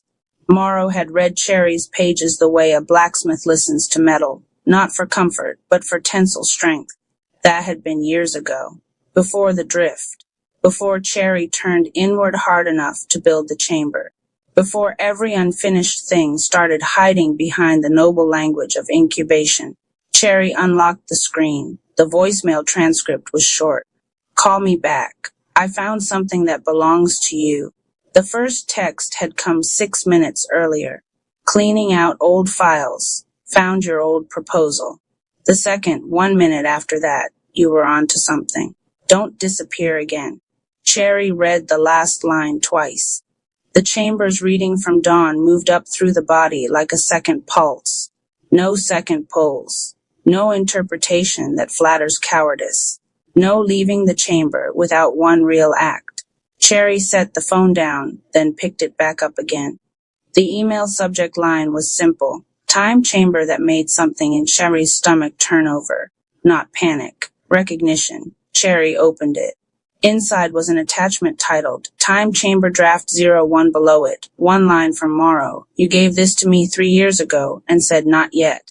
I think you meant, I'm scared it's real. Cherry leaned one hand against the counter.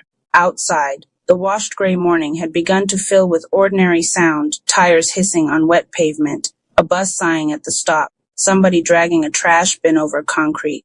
The city was clocking in. The world was doing what it always did, making urgency look like fate. Inside, the chamber behind Cherry remained silent.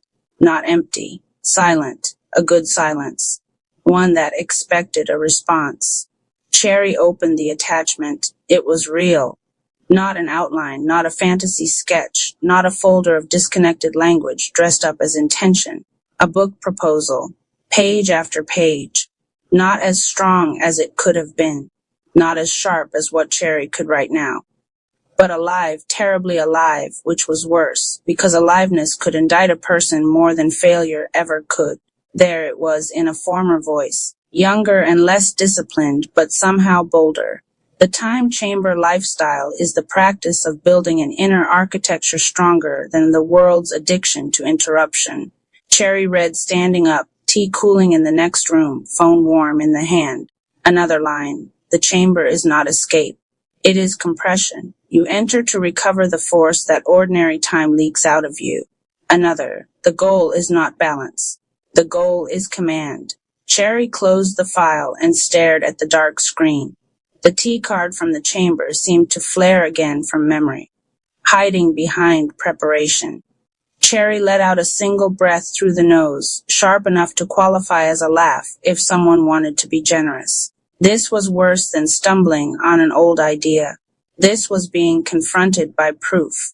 Proof that the thing Cherry had spent years approaching had once already been approached. Proof that the life inside the chamber was not the beginning of the work, it was the return to it. Cherry carried the phone back into the chamber. That mattered. Whatever answer came next had to cross the threshold properly. The room looked unchanged, but not neutral. The 6 cards still waited where Cherry had left them, and now, standing in the doorway with the phone in hand, Cherry could feel the absurdity and seriousness of the moment at once. A person could laugh at this if they wanted. A person could call it ritualized overthinking, aesthetic discipline, private theater. Cherry had no energy left to defend it. The only honest question was whether the chamber could survive contact with consequence. Cherry sat on the mat, phone in the lap, and looked at the 6 cards. The shaman card, remember who stands behind you. The animal card, stop circling your own life. The T card, stop hiding behind preparation. The number card, foundation is already under you. The universe card, you do not need more permission. The cosmic card, hold stillness in destiny. It was almost irritating, not because it was mystical, because it was coherent. Cherry pressed call. Morrow answered on the 2nd ring. You're alive, Morrow said. Cherry shut the eyes briefly. Same voice. Smoker's rasp gone lighter with age, but still carrying that permanent undertone of amusement that made sincerity harder and more necessary at the same time. Apparently, Cherry said.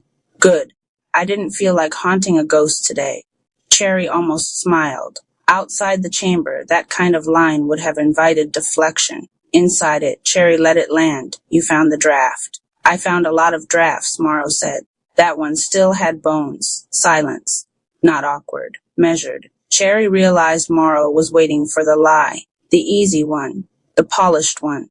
The version where life got complicated. Timing got strange. Other priorities emerged. The work evolved into something less visible but deeply meaningful. Cherry had used versions of that lie on the self before. Not today. Yes, Cherry said. I got scared it would ask for my whole life. Morrow didn't answer immediately. When the response came, it was quieter. And Cherry looked around the chamber. At the low table, the turned clock, the 6 decks, the plain cup, the open journal. The room built one disciplined morning at a time until it became impossible to deny what it had been for. And it turns out it was my whole life anyway, Cherry said. That changed the air. Morrow exhaled like someone setting down a weight they'd been holding without admitting it. There you are. Cherry looked at the journal. The title written in unadorned letters on the page beneath the closed cover. The Time Chamber Lifestyle Morrow, Cherry said slowly. What do you want? The same thing I wanted when you handed me that draft in a coffee shop and pretended you didn't care whether I read it. Cherry remembered the day instantly. Cheap table, bad espresso, rain against glass. Cherry in a borrowed jacket, speaking too casually about something that had been burning the hands for months. Morrow continued. I want to know whether you're finally writing the thing you keep building your life around. Cherry's jaw tightened. There it was. Not flattery. Not invitation. Not even opportunity. Exactly. A mirror with a voice. Cherry stood and began to walk slowly around the mat, phone against the ear, free hand loose at the side. One step. Breath. Another. The wolf card watched from the floor. I started this morning, Cherry said. Started what? The book. Good. How many pages? Cherry stopped walking. 1. That's not a book, Morrow said. That's how books begin. That's how excuses begin, too. Cherry's eyes went straight to the T card. A hot, unwilling grin touched the mouth. Still charming, Cherry said. Still accurate. There was movement on Morrow's end papers, maybe a chair scraping. The ambient noise of a person already in the day while Cherry still stood inside a room that ran by other laws. Then Morrow said, listen carefully. I'm not calling to resurrect your nostalgia. I'm calling because a small press I'm consulting with is looking for nonfiction with teeth. Not polished positivity. Not optimize your morning routine mush. Something with a real system behind it. Real voice. Real risk. Cherry didn't move. The city outside seemed to recede half a step. Morrow went on. I remembered your proposal because most people who talk about discipline sound like they want followers. Yours sounded like you were trying to survive. Cherry lowered slowly back to the mat. And they're taking sample chapters this month. This month, not someday. Not when the mood became noble enough. Not when the chamber had one more improvement, one more deck, one more cycle, one more private initiation. This month. Cherry looked up automatically toward the shelf where the angel number deck sat, then nearly rolled the eyes at the self for doing it. Morrow heard the silence. I can hear you thinking of 10 spiritual reasons not to do this, Morrow said. Cherry barked a real laugh then, brief and unguarded. 6, Cherry said. Maybe 7. Try one earthly reason instead. Cherry thought. Rainwater still beaded on the window at the end of the hall. The tea had gone from hot to warm. Somewhere beneath all the new structure, the old fear was showing its face plainly now. Not abstract anymore, not noble. Exposure. To write was one thing. To arrange a life around writing was another. To call that arrangement a lifestyle was dangerous. To send it out into the world with no protective irony left on it, that was the real threshold. Cherry spoke before fear could redress itself as philosophy. I don't want to build a public voice that costs me the chamber. Morrow was silent long enough that Cherry thought the line had dropped. Then don't. Simple as that. Cherry frowned. That's not simple. It is, actually, Morrow said. You're imagining two corrupt versions of the future because they excuse the present. In one, you stay hidden and call it purity. In the other, you go public and call it betrayal. Those aren't the only options. Cherry said nothing. Morrow's voice sharpened slightly. You don't need a brand. You need a manuscript. The words hit hard because they were true in a place Cherry had been keeping blurry on purpose. Not a persona. Not an audience. Not a performance of having become the sort of person who writes from a chamber and speaks in systems. A manuscript. Pages. Chapters. An actual body for the thing. The chamber behind Cherry's ribs tightened into focus. This was it.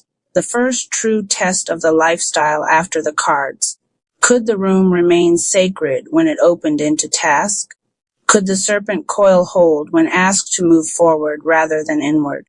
Cherry looked down at the journal, opened it, and turned to the title page again. Morrow. Yeah. If I do this, I do it from the chamber out. Not from market logic in. I won't flatten it into advice for people who want a prettier form of self-abandonment. Good, Morrow said immediately. That would be unreadable. Cherry smiled despite everything. And I won't rush it just because someone else finally noticed. I'm not asking for rushed. I'm asking for real. Cherry traced the edge of the paper with one thumb. How many chapters for a sample? 3 strong ones and a spine. A spine. Core idea. Arc why this, why you, why now. Cherry looked around the room again. The answer stood everywhere. Why this? Because attention was being butchered in public and called life. Why you? Because Cherry had spent years building a chamber sturdy enough to test the claim. Why now? Because hiding behind preparation had become more painful than being seen incomplete. Morrow's voice softened. Can you do it? Cherry touched the pulse at the wrist. Still steady. More than steady. Ready. Yes, Cherry said. Good. Send me 10 pages in 7 days. Cherry's eyes widened. 7. No bargaining, Morrow said. You've had 3 years of bargaining. The T card might as well have glowed. Cherry closed the eyes once, then opened them again into the chamber exactly as it was. Humble, precise, impossible to mythologize beyond usefulness. 7 days, Cherry said. Welcome back, Morrow replied. The line went dead. Cherry sat in the silence after, phone still in hand. 7 days. Not a prophecy, a deadline. And somehow the deadline felt cleaner than inspiration ever had. Cherry placed the phone face down outside the edge of the mat. Then, without thinking too much about it, stood and began to rearrange the room. The low table moved slightly closer to the mat. The journal shifted to the center. A second notebook was brought in from the hallway shelf for structure notes only. The teacup was replaced with a larger one. The turned clock remained turned. Then Cherry wrote on a fresh page. Chapter 2, the door must follow under it. Another line. A chamber that cannot survive contact with the world is only a hiding place. Cherry stared at that sentence until it stopped being clever and started being law. This was the next form of the lifestyle. Not retreat. Transfer. Could the same quality of attention that existed on the mat exist at a desk? In a paragraph? In a difficult email? In the middle of doubt? Could first light become first page? Could ritual become chapter? Could alignment become labor? Only one way to find out. Cherry returned to the 6 cards and, one by one, spoke what each would govern in the 7 days ahead. To the witness, Cherry said to the shaman card, guard the truth. To the animal, Cherry said, guard the pace. To the tea, Cherry said, cut every lie early. To the number, Cherry said, keep the structure. To the universe, Cherry said, keep me from begging permission. To the cosmic, Cherry said, keep my fear small enough to carry. The room accepted this without drama. Good. Cherry sat down at the low table, opened the journal, picked up the pen. The city outside had fully awakened by then. Sirens in the far distance, doors slamming somewhere in the building, pipes shuddering alive in neighboring walls. A delivery truck backing up with impatient mechanical beeps. Ordinary time beginning its daily campaign against depth. Cherry wrote the first sentence anyway, then another, then a third that was bad, crossed it out, and wrote a better one beneath it. This too counted, especially this. By the time the tea had gone cold for the second time, 2 pages existed where there had been none. Not perfect pages, real pages, pages with weight, pages that did not flatter the self, but did obey it. Around noon, Cherry finally stood, spine stiff, fingers ink-marked, pulse steady in the strange way it becomes steady after the body chooses a direction and accepts the cost. At the threshold of the chamber, Cherry turned back. The 6 cards still held their places. The room had not been damaged by work. It had deepened. Cherry understood then what the first chapter had only promised. The chamber was never meant to compete with life outside it. It was meant to train the quality of presence that would not collapse once the door opened. Cherry stepped into the hall carrying the notebook. For the first time, the chamber did not feel left behind. It came with. Love on Lexapro is not a resource for professional medical advice or mental health advice. All content discussed on this platform are for informational and entertainment purposes only. If you or someone you love are experiencing a mental health or medical emergency, please call 911 or go to your nearest emergency care service. As always, be safe and be well. Crazy bitch. Crazy bitch. Crazy bitch. Crazy bitch. Crazy bitch. Crazy bitch.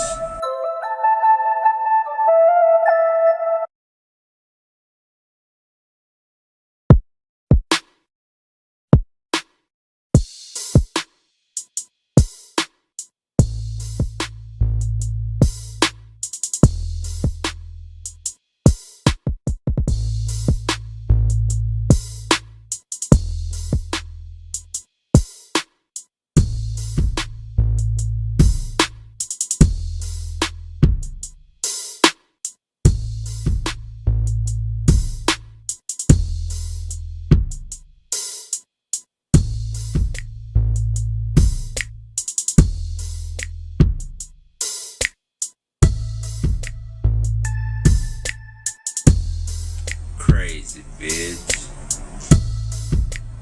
Crazy bitch.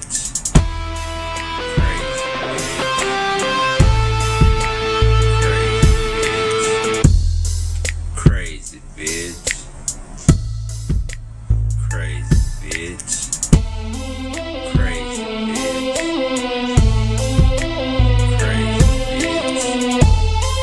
Crazy bitch. Crazy bitch.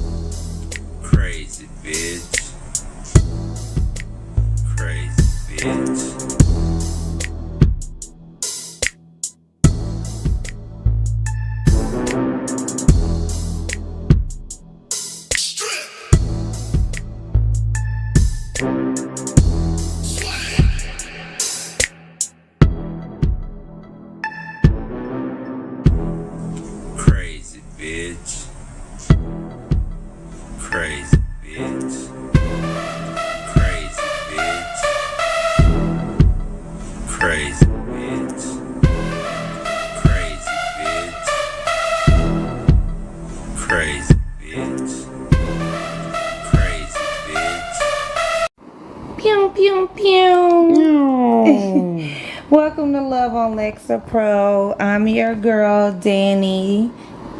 And this is my partner. Rob, aka Hey. Anonymous, aka the Rap Palace, aka the King. Hey. So we are shooting our pilot tonight and we're pretty excited about it. So, woo. So we want to go into just the intros for ourselves. I can start first, if that's cool. Okay. So my name is Danny. This is our podcast. It's mainly about mental health, mental wellness, and our experience and Lexapro. not necessarily Lexapro, but just being on antidepressants and finding love while also On the antidepressant. yes. So I'm Danny. I'm 40 years old from Dallas, Texas, and I used to be a school teacher, and my diagnosis is generalized anxiety disorder with clinical depression, and that's what I deal with. It's a big deal for me as far as applying that to my everyday life, even in what I do for a living. It's always important to do some social emotional shit, I guess, because I guess we're American, right? Yeah? Yeah, I think As all Americans, we do that. I think all Americans have mental health issues, In some kind of way. and no matter which way you slice it. Yeah. I think so. So that's me, Danny. And I mean, I realized that I had mental health issues probably when I was about 15, 16 years old, and I've been in mental health assistance and getting it since then. And yeah, I just told you my age, so you know how long I've been on those couches. It's just kind of one of those things. So I'm just introducing myself, and I guess my partner will introduce himself now. Yeah, I'm Rap. I'm a goofball. I'm a veteran who has experienced PTSDs, different traumas. Thank you for your service. Thank you, Dana. You're welcome. Appreciate you. Continue. I experienced a lot of things, went through a lot of things, went through a lot of fights, had a lot of head bumps that can possibly equals to concussions. I had a car wreck. I had all kinds of different experiences, and being on these different antidepressants, that experience can be terrorizing. You're nervous, you're scared, people gonna think you this and that. You don't know what people gonna think. You don't know if they gonna treat you differently. You don't know what the heck you gonna You don't be knowing shit. So basically, this is a pilot to walk through, to just give you guys a scope of our life and how we walk through it every day. Now, we decided as two people that experience mental challenges, emotional challenges, that fuck it, we was just gonna walk through life together. Because we met at the library. At the quietest place on earth. But that's where we met. So this is a shoot the shit episode, and we just here. You know, we're not gonna keep y'all long, but we wanted y'all to get a feel for us and what we talking about. So we are in a relationship. It's one thing that I feel is kind of cool, because I don't think that's touched on enough, not even in our own community. As you can tell, possibly don't want to make an assumption, but we are both African American people, foundational Black Americans, and I would just say that, like, through that life, there's scopes and scopes and scopes and scopes and scopes. So there's a lot of intersections there. And I think what we're trying to do is we're just trying to like get through life together in that and coping and dealing, because as long as you're living, if you believe in any kind of divine being, they ain't gonna never be through with you. At least that's what I think. What do you think, babe? Yeah, they ain't ever be done with you. They gonna be like, get over here, like Scorpion. Right, like just let it go. So this is our look into life and our invitation for you guys to join us into that, because we got a lot of bullshit to unpack here. A lot of bullshit. We got our own bullshit. You got life bullshit. You got your life bullshit, yup. Then you got your thought bullshit. That nigga don't want to shut up. Don't he never be quiet? And then you be trying to go to sleep, and that nigga just constantly talking in the back. Hey fam, what about this? On your shoulder. Alarms going off. Alarms consistently go. Let me tell y'all something. I know we all, if y'all listen to this podcast and you sticking around right now, you got mental health issues. I'm gonna tell you why. Because we be setting them alarms, and them alarms get on our nerves at the same time. The shit give me anxiety. I'm sorry. I said it and then I forget. Have you ever done that? Like, you literally just forget. Hey, I was supposed to get up yesterday at 8 a.m. But now that's over with. And it's going off now at 9 a.m. Now I'm mad on a Tuesday. Yeah. I'm pissed on a Tuesday. So this is really just our shoot this shit episode. We're just, it's new to us. It's very new to us. We're a new couple. Well, we ain't that new. New enough. No, and I was gonna say the same shit. Ooh, new enough. We are new enough. And again, like, we just be on shit. Like, we make sure we and when I say we're on shit, I'm not talking about drugs. Like, not them kind of drugs. I'm talking about like mental health drugs. I don't think we're seen enough. I just don't really believe we're seen enough. And so shooting the shit is what we do as a couple. We shoot the shit. And I think that that's quite therapeutic conduct, really, for any and everyone, just to shoot, just to talk the shit. You know what I mean? So we won't stay long, but we do want to give our information out while we're here, and then we'll go into the rest. So we have loveonlexapro@gmail.com. So that's LOVEONLAXAPRO@gmail.com. Loveonlexapro@gmail.com. You guys can send us any kind of concerns, any questions. We're happy to give advice. Again, he is a vet, and he done did everything in the world. I'm a teacher. Well, used to be. And so I think we could give you guys a really, really, really, really good rollout of what the fuck we be talking about. But we're just here. Yeah. It's our podcast.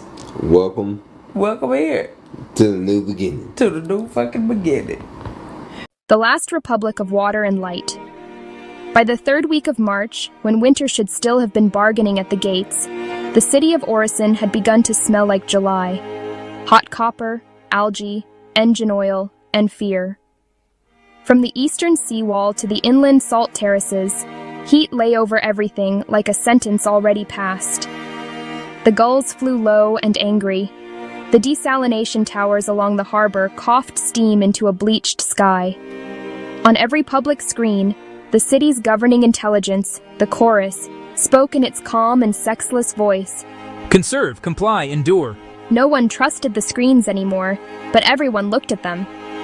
That was the age, an age in which lies no longer arrived dressed as lies, but as emergency notices, prayer requests, market corrections, patriotic songs, leaked footage, synthetic witnesses, and maps with the roads erased. Children under 16 were forbidden from entering the Mirror, the wild pain of social feeds that had once swallowed whole afternoons and then whole elections. But children found ways, as water found ways, as grief found ways. In Orison, boys learned to jailbreak filters before they learned to shave, and girls could distinguish a counterfeit tear from a real one by the timing of the blink. Leora Vale, who was 27 and employed in the Ministry of Memory, had made a profession of distrusting appearances. She worked under the old library where the city kept its vanished things: paper ledgers, pre-flood maps, rusted keys, treaties signed by nations that no longer existed, a violin with one string, a census of extinct birds. When the digital archives contradicted themselves, when footage seemed too clean, when the chorus amended history in the name of clarity, the ministers came down to the cool, dark stacks and asked Leora what the dead had meant. On the morning the trouble began in earnest, she was listening to a pipe. The pipe ran through the library vault like a silver vein. It had once fed one of the city's first cisterns, before desalination, before atmospheric harvesters, before investors had come with bright decks and darker ambitions, and promised that no old infrastructure would ever matter again. The pipe was dry, but Leora pressed her ear to it anyway, because her grandmother Mara had taught her that cities remember through their metal. What do you hear? Nothing. Then listen harder. Now, with her cheek against the warm pipe and her hair falling across the dust, Leora heard it. Not water exactly, but the shape of water, a buried pressure, a whisper under stone. She drew back so sharply she struck her head on the shelf behind her. When she emerged into the sunlit atrium, the library was full of murmuring people. A grain levy had been announced overnight. Another convoy delayed in the eastern straits. Another tariff imposed somewhere beyond the horizon, at a port most citizens of Orison would never see, but whose name would appear in the price of bread by sunset. The market district, someone said, was already throwing fruit. Someone else said the screens were showing fire in the capital. Someone else said the footage was forged. Noor Azim stood beneath the shattered clock, handing out paper leaflets. That was how Leora knew it was serious. Noor only used paper when she wanted to insult the century. Read with your hands. Pass it on. No forwarding, no clipping. No bot can touch your fingers. She was all quick angles and dark resolve, taller than most men in the hall, with her sleeves rolled and ink on her wrists. Before the Mirror restrictions, she had been one of the city's young signal stars, famous enough that strangers knew the shape of her laugh. Then the feeds had turned rabid and she had walked out of them like someone leaving a burning theater. Since then, she organized assemblies in markets, ferry queues, rooftops, laundries, anywhere bodies had to stand near other bodies and therefore could not be algorithmically rearranged. What happened?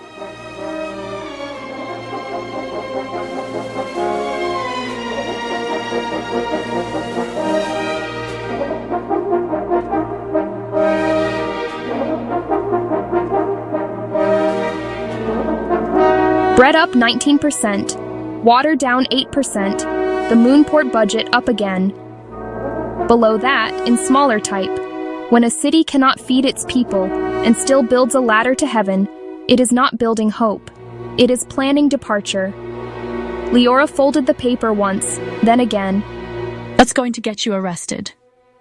Probably. Read the back. On the back was the day's assembly schedule, and beneath it, a single handwritten line in Noor's sharp script. Your brother came looking for you. He looked frightened. Leora felt the heat deepen around her. Adrian was waiting on the library steps. He had always carried himself like someone built for forward motion, long-limbed, bright-eyed, permanently half a second ahead of the room.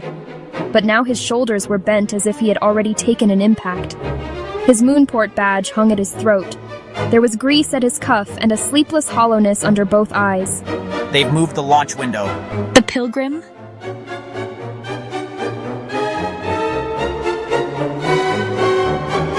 Every child in Orison knew the shape of the Pilgrim. It stood at the southern flats beyond the old wetlands, white and silver against the horizon, the first crude lunar vessel the city had ever built. Officially, it was a scientific mission. Unofficially, it was the continuation plan, the seed vault in the sky, the ark for the wealthy, the proof that civilization deserved to survive even if citizens did not. Sooner than announced. Why? Adrian looked at the screens overhead. The chorus had shifted from water advisories to market stabilization messages. A smiling farmer appeared, then a chart, then a child filling a bottle at a public tap. Every image was too perfect. Because the city's forecast model has revised the summer risk. They think civil failure is probable. Probable according to whom? According to the machine we trained on Panic. Say that louder. Not here. Come home tonight. Grandmother needs to hear this too. At dusk, the four of them sat in Mara Vale's apartment, above the old canal quarter, where every window rattled when the harbor pumps kicked in, and the walls were lined with maps older than most nations. Mara herself sat in a wicker chair like an empress who had misplaced her empire but remembered exactly where it was buried. Her hair was white as salt bloom. Her fingers, though swollen with age, still knew how to unfold a survey sheet without tearing its corners. Adrian explained the forecast. The chorus had run new summer projections after the latest trade disruptions, power stresses, and water loss estimates. Its conclusion, as presented to the council, was brutal. By midsummer, Orison would face cascading shortages severe enough to trigger migration pressure, unrest, and partial infrastructural collapse. The system recommended continuity prioritization. Continuity prioritization. They've renamed abandonment. There's more. The passenger lists for the Pilgrim are being finalized. Passenger lists? I thought it was a research crew. It is, and donors, and strategic personnel, and preservation specialists, and some families designated essential. Leora turned to the open window. Below, the canal stones reflected a sky gone copper red with trapped heat. Somewhere a child was crying. Somewhere metal shutters were coming down early. Mara rose from her chair with a care that seemed more ceremonial than necessary. She crossed the room to a cupboard Leora had never seen her open, and drew from it a roll of sealed vellum. This is why your great-grandfather was threatened, and why the ministry later paid him to forget. She spread the vellum on the table. It was a map of Orison from before the seawalls, before the glass towers, before desalination, before the moon port. The city was smaller then, greener, threaded by canals and marsh lanes. Beneath the inked streets, in blue so faded it was almost smoke, ran another line, a buried course curving under the southern flats. The second river. That's a myth. So are rights, until enough people remember them. The city was built over a freshwater spine, spring-fed, mountain-caught, filtered through limestone and wetland root. We sealed it when the financiers came. Too difficult, they said. Too old. Too public. Leora's pulse began to hammer. The pressure in the library pipe.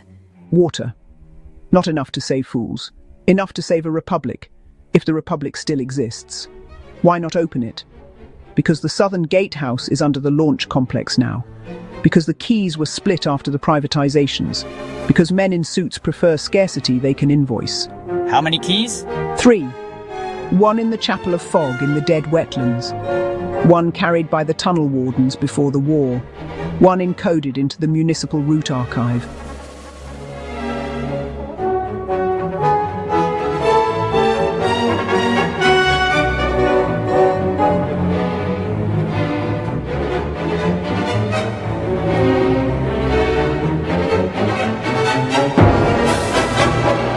What?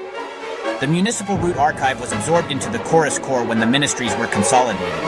For a long moment, all four sat in silence, listening to the city consume the evening.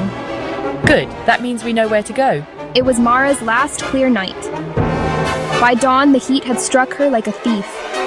They carried her mattress to the floor near the open window. She drifted in and out, speaking sometimes to Leora, sometimes to names from 50 years before, sometimes to the city itself, as if Orison were a child sick in its bed. Near noon, when the air had gone so still it felt mailed in place, Mara gripped Leora's wrist with surprising force. Listen to me. There are times when a civilization mistakes its machinery for its soul. Those are the dangerous times. Find the river before the machine tells everyone thirst is natural. No republic survives that abandons its thirsty.